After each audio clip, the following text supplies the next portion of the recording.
محمود شیرازی نے جواب دیتے ہوئے کہا۔ شیرازی صاحب، اب آپ سوچ کر میری بات کا جواب دیں گے؟ عمران نے انتہائی سنجیدہ لہجے میں کہا تو محمود شیرازی بے احتیاط مسکرا دیے۔ میں آپ کی باتوں کا جواب سوچ کر ہی دے رہا ہوں، محمود شیرازی نے مسکراتے ہوئے کہا۔ میں آپ کی شیرازی صاحب، کیا قدیم دور کی اس مخلوق پر کوئی اسلحہ وغیرہ اثر نہیں کرتا تھا؟ عمران نے پوچھا۔ میرا خیال ہے کہ ایسی کوئی بات نہیں، کیونکہ قدیم دور میں ایسی ہی ایک مخلوق کی تلوار سے ہلاکت کا قدیم دور کی تختیوں پر ذکر کیا گیا ہے، اس کی تصویر بھی دکھائی گئی ہے۔ البتہ یہ کہا جاتا ہے کہ مخلوق انسانوں سے سینکڑوں گنا زیادہ طاقتور تھی۔ محمود شیرازی نے جواب دیا۔ کیا ایسا ہو سکتا ہے کہ اس مخلوق کو اس دور میں یا دوبارہ وجود میں لایا جا سکے؟ عمران نے کہا تو محمود شیرازی چونک پڑے۔ وہ کیسے؟ محمود شیرازی نے پوچھا۔ اس کی ڈھانچے سے ملنے والی ڈی این اے کی مدد سے کلوننگ کے ذریعے، عمران نے کہا۔ ہاں، موجودہ دور میں کلوننگ اور ڈی این اے پر ریسرچ اس حد تک پہنچ گئی ہے کہ ایسا ہو سکتا ہے، لیکن اس پر بے پناہ اخراجات آئیں گے اور پھر ایسی مخلوق کو وجود میں لانے کا انسان کو کیا فائدہ ہوگا؟ محمود شیرازی نے کہا۔ ایک بین الاقوامی تنظیم جو پوری دنیا پر قبضہ کرنے کی تیاریوں میں مصروف ہے، اس کے بارے میں اطلاع ملی ہے کہ وہ اپنی کسی خفیہ لیبارٹری میں اس مخلوق سلاجیم جبیل اور انسان کے مخلوط شکل میں ہے کو کلوننگ کے ذریعے وجود میں لا رہے ہیں۔ اس بات کے شواہد بھی ملے ہیں کہ ان کے ماہرین اور سائنسدانوں کے مطابق یہ مخلوق اس قدر طاقتور ہوگی کہ اس پر کسی قسم کا اسلحہ، بارود اور شعاعی اسلحہ، حتیٰ کہ ایٹم بم بھی اثر نہیں کریں گے، اور وہ اس مخلوق کو اپنے کنٹرول میں لا کر اسے اپنی فوج کا رتبہ دے دیں گے تاکہ پوری دنیا کے انسان اس تنظیم کے بڑوں کے خلاف بغاوت نہ کر سکیں۔ عمران نے کہا۔ میں کیا کہہ سکتا ہوں، البتہ اگر آپ مجھے نصف گھنٹے کے لیے اجازت دیں تو میں اس بارے میں مزید معلومات حاصل کر کے آپ کو بتا سکتا ہوں، محمود شیرازی نے کہا تو عمران چونک پڑا۔ کس سے معلوم کریں گے آپ؟ عمران نے کہا۔ ماورائی مخلوق کے چند عالم میرے دوست ہیں، محمود شیرازی نے ٹالنے والے لہجے میں کہا۔ ٹھیک ہے، اگر آپ اس بارے میں کوئی معلومات حاصل کر سکیں تو آپ کی مہربانی ہوگی، عمران نے کہا تو محمود شیرازی اٹھ کھڑے ہوئے۔ آپ صاحبان باتیں کریں، میں ابھی آتا ہوں، محمود شیرازی نے کہا اور چھڑی کا سہارا لیتے ہوئے ایک دروازے کی طرف بڑھ گئے۔ عمران صاحب، نعمانی نے بتایا کہ اس سلسلے میں سپر پاورز چیف کی درخواست کی ہے، محمود شیرازی کے جانے کے بعد صدیقی نے کہا۔ وہ سب اس دوران خاموش رہے۔ ہاں، عمران نے جواب دیا، پھر اس نے تفصیل بتا دی۔ عمران صاحب، ہماری ایک درخواست ہے کہ آپ چیف سے کہیں کہ اگر اس مشن پر کام ہو تو اس بار ہمیں موقع دیا جائے۔ صدیقی نے منت بھرے لہجے میں کہا۔ اگر اس مشن پر کام کرنا پڑا تو یہ اتنا بڑا مشن ہے کہ اس بار پوری ٹیم کام کرے گی، عمران نے جواب دیتے ہوئے کہا۔ عمران صاحب، اکریمی اور دوسری سپر پاورز نے ہر سوچ سمجھ کر ہی یہ درخواست کی ہوگی، ان کے پاس اس ٹائپ کے ماہرین کی بھی کمی نہیں، انہوں نے ان سے معلومات حاصل کی ہوں گی تبھی وہ یہ بات کر رہے ہیں، نعمانی نے کہا۔ اور اگر بلیک تھنڈر ہی اس پر کام کر رہی ہے تو پھر لامحالہ یہ اہم بات ہوگی، بلیک تھنڈر جیسی تنظیم فضولیات پر وقت ضائع نہیں کر سکتی اس بار، چوہان نے کہا۔ ہاں، یہ باتیں تو ٹھیک ہیں، لیکن ایسی باتیں قصہ کہانیوں میں تو لکھی جا سکتی ہیں، موجودہ سائنسی دور میں اس کی توجیہ کیسے کی جا سکتی ہے، عمران نے کہا۔ عمران صاحب، قدیم داستانوں میں جو کچھ لکھا گیا ہے وہ اس دور میں بھی موجود ہے، یہ ہماری نظروں کے سامنے وقوع پذیر ہو رہا ہے، ہاون نے کہا۔ تو عمران سمیت سب ساتھی بے احتیاط چونک پڑے۔ کیا مطلب؟ عمران نے پوچھا۔ عمران صاحب، قدیم دور کی کسی کہانیوں میں اڑنے والے قالین کا ذکر ہے، اب حقیقت میں انسان عام جہازوں کے ذریعے اڑتے پھر رہے ہیں۔ قدیم دور کی قصوں میں شیشے کے بنے ہوئے ایسے گلوب کا ذکر ملتا ہے جس میں پوری دنیا میں ہونے والے واقعات کو دیکھا جا سکتا ہے، اب ٹی وی اور انٹرنیٹ کی صورت میں سب کچھ ہمارے سامنے ہے، ہاون نے جواب دیا تو سب کے چہروں پر اس کے لیے تحسین کے تاثرات ابھر آئے۔ ہاں، تمہاری بات درست ہے، واقعی ایسا ہو رہا ہے، عمران نے ایک طویل سانس لیتے ہوئے کہا۔ پھر تھوڑی دیر بعد محمود شیرازی واپس آئے تو سب ان کے استقبال کے لیے اٹھ کھڑے ہوئے۔ تشریف رکھیے، آپ مجھے کیوں شرمندہ کرتے ہیں، محمود شیرازی نے کہا، پھر وہ کرسی پر بیٹھ گئے۔ عمران صاحب، مجھے جو معلومات ملی ہیں اس کے مطابق واقعی یہ بات درست ہے کہ یہ مخلوق جب قدیم دور میں دنیا میں موجود تھی تو وہ انتہائی طاقتور تو ضرور تھی، لیکن اسے بہرحال ہتھیار سے ہلاک کیا جا سکتا تھا، لیکن صرف انہیں جن کے اندر کوئی طبعی کمزوری ہوتی تھی، ورنہ یہ مخلوق واقعی ناقابل تسخیر اور ناقابل شکست تھی۔ اس مخلوق نے واقعی پہلے دور میں لاکھوں انسانوں کو تہائی تیغ کر دیا اور پھر ان کا خاتمہ طوفانی نو سے ہی ہوا، ورنہ ان کے خاتمے کی اور کوئی صورت نہ تھی۔ اب بھی اگر یہ مخلوق کسی بھی طرح دوبارہ وجود میں آ گئی تو پھر مجموعی طور پر ان کا خاتمہ طوفانی نو جیسے طوفان سے ہی ہو سکے گا، ویسے نہیں، اور یہ انسانوں کے لیے بہت بڑی آفت ثابت ہوگی، محمود شیرازی نے کہا۔ کیا آپ اس معاملے کے کسی ایسے ماہر کے بارے میں بتا سکتے ہیں جس سے علمی طور پر اس بارے میں معلومات حاصل کی جا سکیں، عمران نے کہا۔ ہاں، معلوم تو ہو سکتا ہے، لیکن اس کے لیے مجھے ایک بار پھر آپ سے رخصت لینی پڑے گی، محمود شیرازی نے کہا۔ ہم آپ کو مسلسل تکلیف دے رہے ہیں، عمران نے کہا۔ ایسی کوئی بات نہیں، میرے اپنے علم میں بھی تو اضافہ ہو رہا ہے، محمود شیرازی نے مسکراتے ہوئے کہا اور اٹھ کر ایک بار پھر بیرونی دروازے کی طرف بڑھ گئے۔ عمران صاحب، ایسے ماہرین جہاں پاکستان میں تو نہ ہوں گے، جو بھی ہوں گے ترقی یافتہ ممالک میں ہی ہوں گے، صدیقی نے کہا۔ کہیں بھی ہوں، ان سے ملا تو جا سکتا ہے، عمران نے کہا۔ اصل میں عمران صاحب کی ذاتی طور پر تسلی نہیں ہو رہی۔ نعمانی نے کہا تو عمران بے اختیار ہنس پڑا۔ تمہاری بات درست ہے، مجھے دراصل یہ سب باتیں قدیم دور کی قصہ کہانیاں ہی لگتی ہیں۔ عمران نے کہا پھر ان کے درمیان اسی طرح کی مختلف باتیں ہوتی رہیں۔ تھوڑی دیر بعد محمود شیرازی واپس آئے تو سب احترامان اٹھ کر کھڑے ہو گئے۔ تشریف رکھیے، آپ لوگوں نے تو واقعی مجھے شرمندہ کر دیا، محمود شیرازی نے کہا۔ کیا ہوا شیرازی صاحب، کچھ پتہ چلا؟ عمران نے کرسی پر بیٹھتے ہی بے چینی سے کہا۔ جی ہاں، کریٹوزولوجی کے اس وقت دنیا میں سب سے بڑے ماہر نارمن کے پروفیسر ڈینکن ہیں۔ وہ نارمن کی کرانکس یونیورسٹی میں پروفیسر ہیں، محمود شیرازی نے کہا۔ کریٹوزولوجی، یہ کون سا مضمون ہے؟ عمران نے چونک کر کہا۔ مجھے تو خود معلوم نہیں، مجھے تو جو کچھ بتایا گیا وہ میں نے تمہیں بتا دیا، محمود شیرازی نے جواب دیتے ہوئے کہا۔ شیرازی صاحب، کیا اس خفیہ لیبارٹری کا پتہ آپ ماورائے مخلوق سے معلوم کر سکتے ہیں جہاں اس تلاجم پر کام ہو رہا ہے؟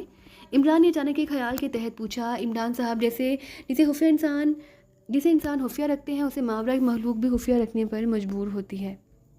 یہ قانون قدرت ہے، اس لیے جو لیبارٹری خفیہ ہوگی اس کا پتہ ماورائے مخلوق بھی نہیں بتا سکتی، محمود شیرازی نے جواب دیا تو عمران نے اس بات میں سر ہلا دیا۔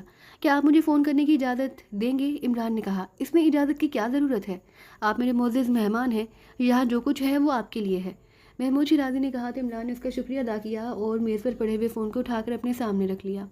یہاں سے دارالحکومت کا رابطہ نمبر کیا ہے؟ عمران نے پوچھا تو محمود شیرازی نے نمبر بتا دیا۔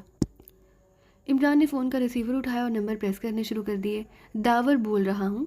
رابطہ قائم ہوتے ہی سرداور کی آواز سنائی دی۔ عمران MSc آکسن بول رہا ہوں، عمران نے اپنے محسوس لہجے میں کہا۔ اتنی زیادہ ڈگریاں حاصل کرنے والے تو فرمایا کرتے ہیں، تم بھی فرمایا کرو، سرداور نے کہا تو عمران بے اختیار ہنس پڑا۔ آپ سے فرمائش بھی کیا کی جائے، کسی گیس کا سلنڈر یا کوئی سائنسی مکسچر، عمران نے کہا تو سرداور ہنس پڑا۔ ظاہر ہے جس کے پاس جو ہوگا وہ وہی دے سکے گا، سرداور نے ہنستے ہوئے کہا۔ سرداور کامن کی کرانکس یونیورسٹی میں ایک پروفیسر ڈنکن ہے، کیا آپ انہیں جانتے ہیں؟ عمران نے پوچھا۔ پروفیسر ڈنکن کس مضمون کے پروفیسر ہیں؟ سرداور نے چونک کر پوچھا۔ کریٹوزولوجی کے، عمران نے جواب دیا۔ ارے نہیں، کیوں، تمہیں ان سے کیا کام پڑ گیا؟ سرداور نے چونک کر کہا۔ ان سے کچھ اہم معلومات لینی تھیں، عمران نے کہا۔ کرانکس یونیورسٹی کے ڈپٹی پروفیسر میتھیو میرے مہربان ہیں، میں انہیں کہہ سکتا ہوں، سرداور نے کہا۔ آپ انہیں میرے بارے میں بتا دیں، پھر ان کا فون نمبر بھی مجھے دے دیں، عمران نے کہا۔ تم کہاں سے بول رہے ہو؟ سرداور نے پوچھا۔ سراج نگر سے، عمران نے جواب دیا۔ سراج نگر؟ وہاں تم کہاں پہنچ گئے؟ سرداور نے چونک کر حیرت بھرے لہجے میں کہا۔ جہاں ایک بہت بڑی علمی شخصیت ہے محمود شیرازی، میں اس وقت ان کا مہمان ہوں، عمران نے کہا۔ ارے اگر ایسا ہے تو پھر مجھے بھی ان سے ملواؤ، سرداور نے کہا۔ انشاءاللہ اب تو ظاہر ہے ان سے لنک رہے گا اور وہ بھی مجھ پر مہربان ہے، عمران نے جواب دیا تو محمود شیرازی بے اختیار ہنسنے لگے۔ ٹھیک ہے، تو مجھے آدھے گھنٹے بعد فون کر لینا، سرداور نے کہا تو عمران نے اوکے کہہ کر ریسیور رکھ دیا۔ سرداور تو بہت بڑے سائنسدان ہیں لیکن وہ اپنے کام میں اس قدر ڈوبے ہوئے ہیں کہ انہیں اپنے کام کے علاوہ کچھ یاد ہی نہیں رہتا، محمود شیرازی نے کہا تو عمران اور اس کے ساتھی چونک پڑے۔ کیا مطلب؟ کیا آپ انہیں جانتے ہیں؟ وہ میرے دور کے عزیز ہیں، 10-12 سال پہلے ان سے ایک خاندانی فنکشن میں ملاقات ہوئی تھی، لیکن ظاہر ہے وہ اب سب کچھ بھول چکے ہیں، محمود شیرازی نے کہا۔ وہ واقعی اپنے کام میں اس قدر مصروف رہتے ہیں کہ انہیں سب کچھ بھول جاتا ہے، عمران نے کہا تو محمود شیرازی نے اس بات میں سر ہلا دیا۔ پھر تقریباً آدھے گھنٹے بعد عمران نے دوبارہ سرداور کو فون کیا۔ داور بول رہا ہوں، علی عمران بول رہا ہوں، عمران بیٹھے، پروفیسر میتھیو سے میری بات ہو گئی ہے، میں نے انہیں تمہارے بارے میں بتا دیا ہے، تم ان سے فون پر بات کر لو، انہوں نے کہا کہ وہ پروفیسر ڈنکن کو تمہارے بارے میں بتا دیں گے اور تم ان سے بات کر سکو گے، سرداور نے کہا۔ بہت شکریہ، ان کا فون نمبر بتا دیں، عمران نے کہا تو دوسری طرف سے نمبر بتا دیا گیا۔ محمود شیرازی صاحب گلہ کر رہے ہیں کہ سرداور اپنے کام میں اس قدر مصروف رہتے ہیں کہ باقی سب کچھ بھول جاتے ہیں، وہ آپ کے دور کے عزیزوں میں شامل ہیں، عمران نے محمود شیرازی کی طرف دیکھتے ہوئے کہا۔ ارے اچھا، میں واقعی بھول گیا ہوں، کیا میری ان سے بات ہو سکتی ہے؟ سرداور نے چونک کر کہا۔ ہاں، یہ لیجیے، کیجیے بات، عمران نے کہا اور ریسیور محمود شیرازی کی اور بڑھا دیا، ساتھ ہی اس نے لاؤڈر کا بٹن بھی پریس کر دیا۔ السلام علیکم ورحمۃ اللہ، سرداور نے اعظم شیرازی کا بیٹا محمود شیرازی بول رہا ہوں، محمود شیرازی نے کہا۔ او، آپ معاف کیجیے گا، میں دراصل میں بھول گیا تھا، ایکچولی کام میں مصروفیت اتنی رہتی ہے کہ کچھ یاد ہی نہیں رہتا، سرداور نے چونک کر کہا۔ ارے آپ پر ملک و قوم کی بھاری ذمہ داریاں ہیں داور صاحب، اور مجھے تو آپ پر فخر ہے، اللہ تعالیٰ آپ کو ہر میدان میں سرخرو کرے اور مزید کامیابیاں اور کامرانیاں عطا کر فرمائے، محمود شیرازی نے کہا۔ بہت شکریہ شیرازی صاحب، میری طرف سے درخواست ہے کہ آپ میرے پاس تشریف لائیے، مجھے آپ سے ملاقات کر کے بے حد خوشی ہوگی، سرداور نے کہا۔ اب عمران صاحب سے میری ملاقات ہو گئی ہے، اب انشاءاللہ آپ سے بھی ملاقات رہا کرے گی، محمود شیرازی نے کہا۔ انشاءاللہ، اچھا، اللہ حافظ، سرداور نے کہا، اور محمود شیرازی نے بھی اللہ حافظ کہہ کر ریسیور رکھ دیا۔ عمران نے ایک بار پھر فون کا ریسیور اٹھایا اور دارالحکومت کی انکوائری کے نمبر پریس کرنے شروع کر دیے۔ میتھیو بول رہا ہوں۔ رابطہ قائم ہوتے ہی بھاری سی آواز سنائی دی۔ لہجے سے معلوم ہو رہا تھا کہ بولنے والا بزرگ آدمی ہے۔ میرا نام علی عمران ہے اور میں پاکیزہ سے بول رہا ہوں، سرداور نے بھی میرے بارے میں آپ سے بات کی ہوگی، عمران نے مودبانہ لہجے میں کہا۔ ارے ہاں عمران صاحب، سرداور نے تو آپ کی اس قدر تعریفیں کی ہیں کہ مجھے تو آپ سے بات کر کے بھی فخر محسوس ہو رہا ہے، دوسری طرف سے کہا گیا۔ یہ تو سرداور کی مہربانی ہے جناب، ورنہ میں تو آپ جیسے افراد کے سامنے طفل مکتب ہوں، عمران نے کہا۔ آپ کی مہربانی ہے کہ آپ ایسا سمجھتے ہیں؟ پروفیسر ڈینکن سے تو میں نے فون پر بات کر لی ہے اور آپ کے بارے میں بھی بتا دیا ہے، ان کا خصوصی فون نمبر میں آپ کو بتا دیتا ہوں، آپ ان سے بات کر لیں، پروفیسر میتھیو نے کہا۔ اس کے ساتھ ہی اس نے پروفیسر ڈینکن کا فون نمبر بتا دیا۔ تھینک یو سر، عمران نے کہا، اور کیڈل دبا کر ٹون آنے پر اس نے ایک بار پھر نمبر پریس کرنے شروع کر دیے۔ آخر میں اس نے لاؤڈر کا بٹن بھی پریس کر دیا۔ ڈینکن بول رہا ہوں، رابطہ قائم ہوتے ہی لرزتی ہوئی بلغم زدہ سی آواز سنائی دی۔ پاکیزہ سے علی عمران بول رہا ہوں پروفیسر صاحب، میرے بارے میں پروفیسر میتھیو نے آپ کو بتا دیا ہوگا۔ ارے ہاں فرمائیے، آپ مجھ سے کیا معلوم کرنا چاہتے ہیں؟ دوسری طرف سے چونک کر پوچھا گیا۔ پروفیسر صاحب، مجھے بتایا گیا ہے کہ آپ کیٹازولوجی کے پروفیسر ہیں، یہ کون سا مضمون ہے؟ پلیز آپ وضاحت فرمائیں گے، عمران نے کہا۔ عمران صاحب، یہ زولوجی کی ایک نئی شاخ ہے، اس کے تحت قدیم ترین دور میں عجیب و غریب افریت نما جانوروں اور انسانوں پر ریسرچ کی جا رہی ہے، پروفیسر ڈینکن نے جواب دیتے ہوئے کہا۔ ہاں مگر آپ کیا معلوم کرنا چاہتے ہیں، کھل کر بات کریں، پروفیسر ڈینکن نے کہا۔ پروفیسر صاحب، میرا تعلق ایک سرکاری ایجنسی سے ہے، ایک بین الاقوامی تنظیم جو پوری دنیا پر جابرانہ قبضہ کرنا چاہتی ہے، اس کے بارے میں معلوم ہوا کہ وہ قدیم دور کی بیل کے سر اور انسانی جسم والی مخلوق کو کلوننگ کے ذریعے دوبارہ وجود میں لانا چاہتی ہے۔ اس سلسلے میں انہیں اس مخلوق کا کوئی قدیم ترین دور کا ڈھانچہ ملا ہے، جسے ڈی این اے سے وہ کلوننگ کے ذریعے اس مخلوق کو وجود میں لانے پر کام کر رہی ہے۔ کامن سمیت دنیا کے بڑے بڑے ممالک میں ایسا نہیں چاہتے۔ انہوں نے پاکیزہ کی ایجنسی کے چیف سے درخواست کی کہ اس لیبارٹری کو ٹریس کر کے تباہ کر دیا جائے اور اس تنظیم کو ایسا کرنے سے روکا جائے، لیکن ہماری ایجنسی کے چیف کو اس بات پر یقین نہیں آ رہا، کیونکہ بتایا گیا ہے کہ اس مخلوق پر کوئی بارودی ہتھیار، کوئی شعاعی ہتھیار، کوئی اسلحہ یا کوئی دھات اثر نہیں کرتی۔ ان کی زندگیاں ہزاروں سالوں پر محیط ہوتی ہیں، جبکہ انسائکلوپیڈیا میں ایسا درج نہیں۔ آپ کے بارے میں معلوم ہوا کہ آپ اس سلسلے میں اتھارٹی کا درجہ رکھتے ہیں، اس لیے میں چاہتا ہوں کہ آپ ہماری رہنمائی کریں، عمران نے مودبانہ لہجے میں کہا۔ کیا نام ہے اس مجرم تنظیم کا، پروفیسر ڈینکن نے پوچھا۔ بلیک تھنڈر، عمران نے کہا۔ آپ درست کہہ رہے ہیں، مجھ تک بھی یہ نام پہنچا تھا، لیکن میری تمام تر کوششوں کے باوجود اس بارے میں کچھ معلوم نہیں ہو سکا۔ آپ نے جو کچھ سنا عمران صاحب، وہ 100% درست ہے۔ یہ ڈھانچہ لاکھوں سالوں پرانا ہے، بیرو سے میرے ایک شاگرد پروفیسر ایڈیگر کو ملا تھا، ہم نے یونیورسٹی میں اس پر تھوڑا سا کام کیا کہ اچانک پروفیسر ایڈیگر اس ڈھانچے سمیت غائب ہو گیا، باوجود شدید ترین کوششوں کے اس کا پتہ نہ چل سکا۔ کامن کی سرکاری ایجنسی نے صرف اتنی رپورٹ دی کہ کسی بین الاقوامی مجرم تنظیم جس کا نام بلیک تھنڈر ہے نے اس پروفیسر ایڈیگر کو ڈھانچے سمیت اغوا کر لیا ہے، لیکن اس سے زیادہ وہ بھی کچھ معلوم نہ کر سکے۔ آج اس بات کو تقریباً 10 سال گزر چکے ہیں اور 10 سالوں کے بعد آپ نے دوبارہ یہ بات کی ہے، پروفیسر ڈینکن نے کہا۔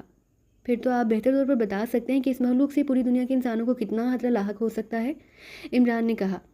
عمران صاحب، میں ڈی این اے اور کلوننگ کے بارے میں تو کوئی بات نہیں کر سکتا کیونکہ یہ میری فیلڈ نہیں، البتہ میں سلاجیم کے بارے میں آپ کو بتا سکتا ہوں کہ قدیم ترین دور میں مخلوط انسانی مخلوق جنہیں سلاجیم کہا جاتا تھا کی اس قدر زیادہ تعداد دنیا میں بڑھ گئی کہ اس سے انسانیت کو زبردست خطرات لاحق ہو گئے اور ان مخلوط انسانوں نے عام انسانوں کو ہلاک کرنا شروع کر دیا۔ سلاجیم میں بے شمار نوع کی مخلوقات آتی ہیں، جیسے انسان نما مچھلی جسے جل پری کہا جاتا ہے، ایک سینگ کا گھوڑا جسے یو پٹکوان کہا جاتا ہے، پروں والے گھوڑے شیر نما انسان جنہیں ابو الہول کہا جاتا ہے، گھوڑی نما انسان جنہیں شتور کہا جاتا ہے، عقاب کے سر والے انسان جنہیں کورس لیورس کہا جاتا ہے، بھیڑیے کے سر والے انسان جنہیں آکوبیس کہا جاتا ہے، شیر کے دھڑ والے عقاب جنہیں گریفن کہا جاتا ہے۔ اس کے علاوہ دیگرفت، ڈریگن اور ڈائنوسار شامل ہیں۔ ان میں سب سے خطرناک اور سب سے زیادہ طاقتور مخلوط بیل کے سر والے انسان تھے جنہیں منوٹور کہا جاتا ہے۔